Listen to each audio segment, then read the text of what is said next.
From our house to yours. Brighten up your day, go home and family way.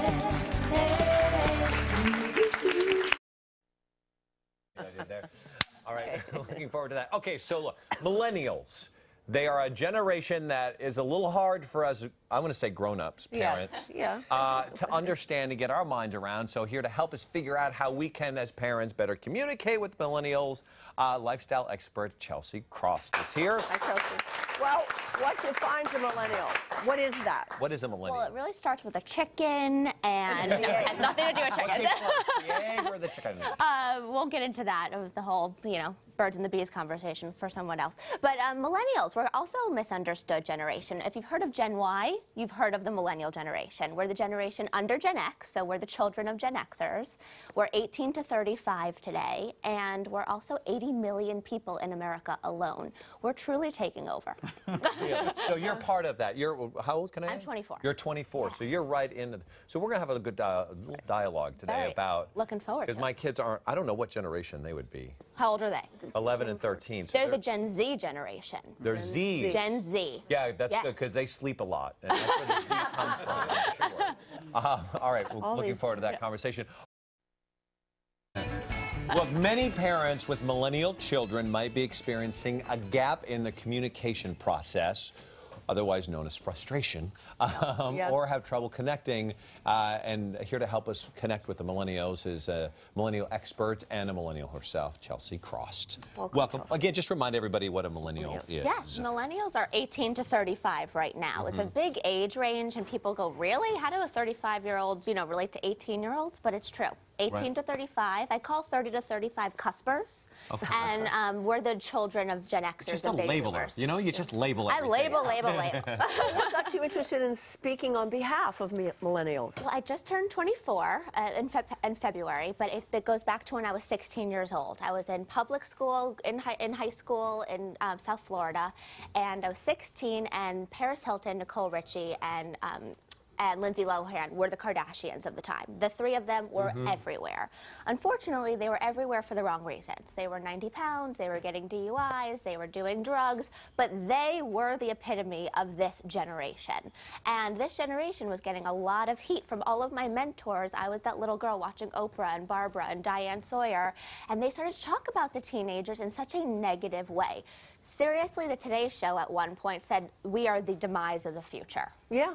And I looked around at all of my friends who were studying so hard for their SATs, studying so hard for the ACTs, had a list of schools that they were sending their applications to, incredibly philanthropic, very entrepreneurial, and I said, I don't think that this is really accurate, and there is no platform for this generation to come together and empower each other. This was pre-social media. This was pre-influencers, bloggers, which is not so long ago, but amazing to, that frame of reference moved so quickly. Of how fast technology is really But morphed. do you think that's really an assessment of what the media is covering versus what your generation? I don't necessarily disagree with you, but I sort of look at what you say and go, it's really what the press is really focused on that's going to sell.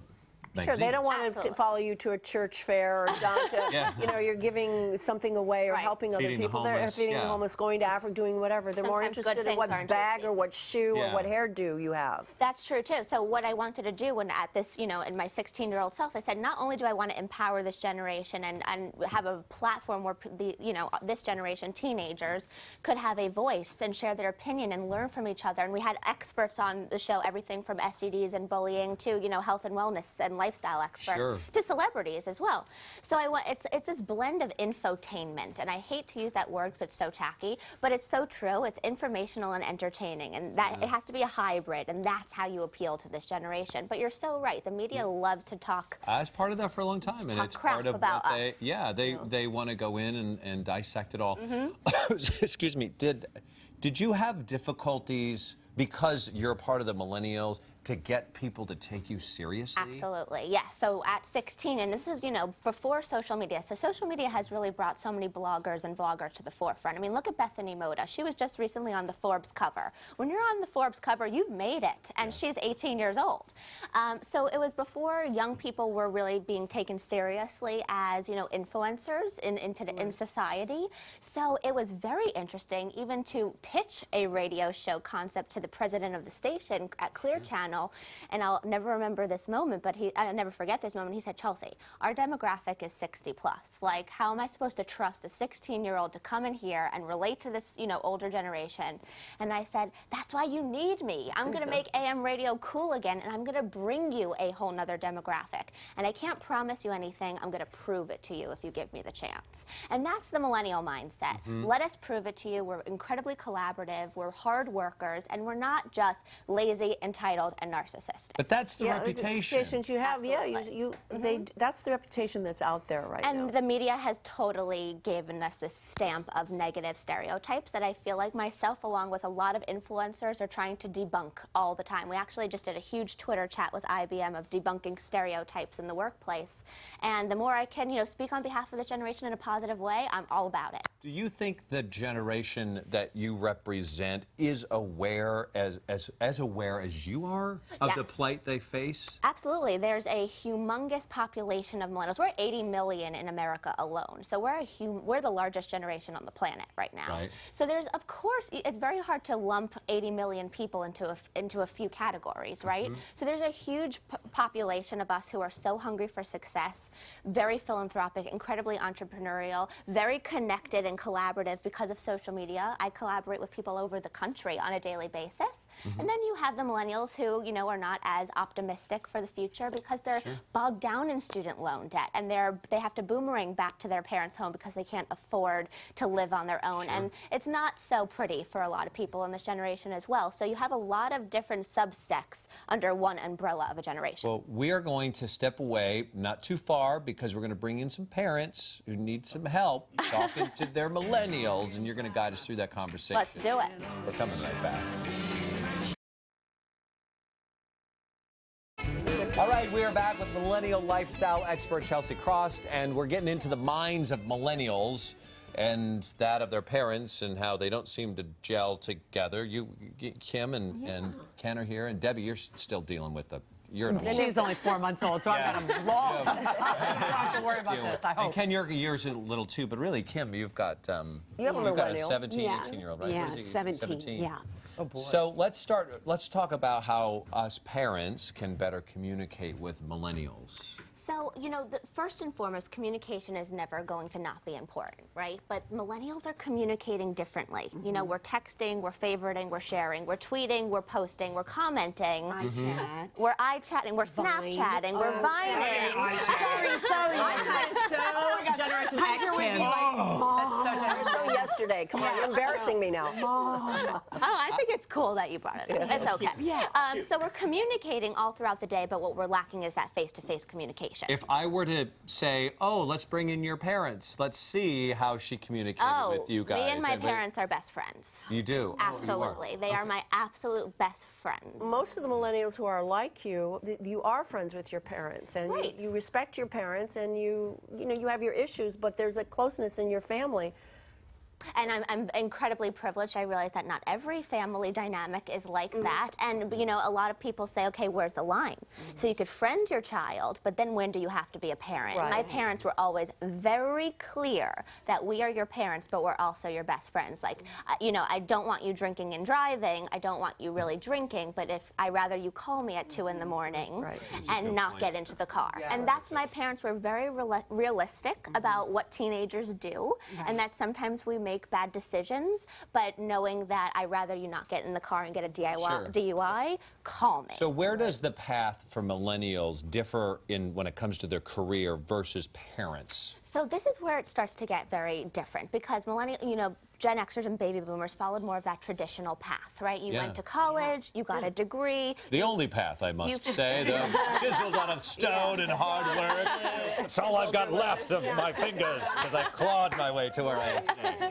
So shall my kids. It was more of a 9-to-5 job. Exactly. In the same place. And you wanted to work up in the corporate ladder, and there was no ifs, ands, or buts. You did what your boss said, or you did what your parents wanted you to do. Yeah. And freelancing was a taboo. That meant you really didn't have a real job. Right. And entrepreneurship was just so different because you didn't have the resources that we have today.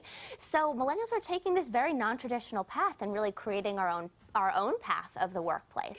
Can I just make an observation as a parent who is a parent of a millennial? And the one thing that troubles me and bothers you, I don't know if it bothers you and you're too young to know yet, but it's always, my daughter, one of my daughters has had like 4 jobs in 2 years because when she was, she got the experience and she moved on to another. And it's like, why don't you stay at one job? And she said, because I want to follow my passion, and that drives me crazy. She is the typical millennial. The average millennial has had about. Understand? Yeah, the average millennial has had about 6 jobs by the time they're 25. Okay. And that's where.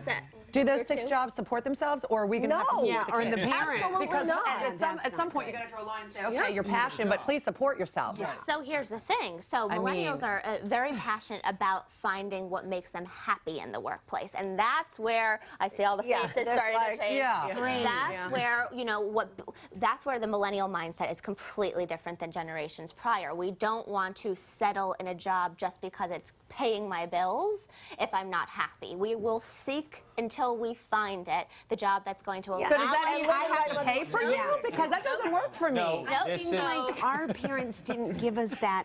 I mean, I had great parents, but when I got out of college, I knew I wasn't going to be able to go live off of them. Work is called work because it's work. It's not called play. Because we work hard. Well, you sound like a bunch of grown-ups. Sorry. Kids, get off of my lawn! And I will say that that millennials are the average millennial graduates with $30,000 worth of student loan debt. That the parents pay for. Pretty much.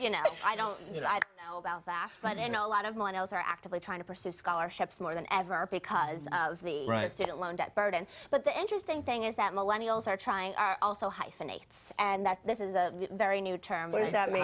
What does that mean? So hyphenates meaning that millennials will have this 9-to-5 full-time job to pay the bills, to not live off of their parents, but they will pursue a side hustle, a passion. So for example, my boyfriend, he's a market research analyst, very cut and dry. 9-to-5 job, but he also is a painter and a jewelry maker, and he monetizes his efforts in jewelry. And he's probably on Etsy making $10,000 a week. Social media. Etsy. Get her much? Aren't you impersonating what Etsy was? I make TV for women. But we're pursuing our passion on the side, and we're hoping that it then falls. So ultimately, they may actually end up being happier. You fast forward to when they're 40, 45, they may, instead of sludging away, they actually may be in these fulfilling careers that they took time to find. But at the same time, that means they're working around the clock. You're doing the 9-to-5, and then you're working from 5 to midnight. Millennials will be the first to tell you that it doesn't matter when they're working in the day, as long as they get their work done and feel fulfilled. Like, why does it matter if it's 9 to 5 or 5 to 9? But I will say that not my kids are at this point, but it's much easier to access your work when it's in the palm of your hand, and you can stay connected and do what you do. Sometimes I feel like you can't disconnect these days. It's very difficult because my to do emails are always there. If you look at my phone, I have like 500 emails just within the past hour. That's actually another question, because I look at people of that generation. They are so connected, so constant. They're either working or socializing. Do you think there's any detriment to that? Like that downtime, those like 3 hours where nobody talks to, are they getting that? Do they need that? That's so interesting. I think millennials are trying to find this work-life balance, right? So they're really, what is work-life balance today? Because we can, access work just in the palm of our hand now. So millennials are trying to find, and I think because work-life balance is starting to bleed, there is no such thing anymore because you really can't escape it because if you don't answer your phone, email, text message, you're dead, right? Like, where are you? Whether it's Saturday morning or Sunday morning. Then it tweet you. You tweeted 2 minutes ago, and maybe it was an auto tweet. Right. I don't know. So it's crazy. So I think the reason why millennials are so actively pursuing their passion is because we're really always working around the clock. I think here's the best, most sound advice I can give to parents out there. build a house without a basement. Yeah. So when they want to move back home, there's no room. I got nowhere to go for you, okay? Thank you so very much. Good conversation. It does help us really good conversation. Two separate generations trying to live in one planet together. More from Chelsea. Visit chelseakrost.com. And when we come back, Debbie, you're up.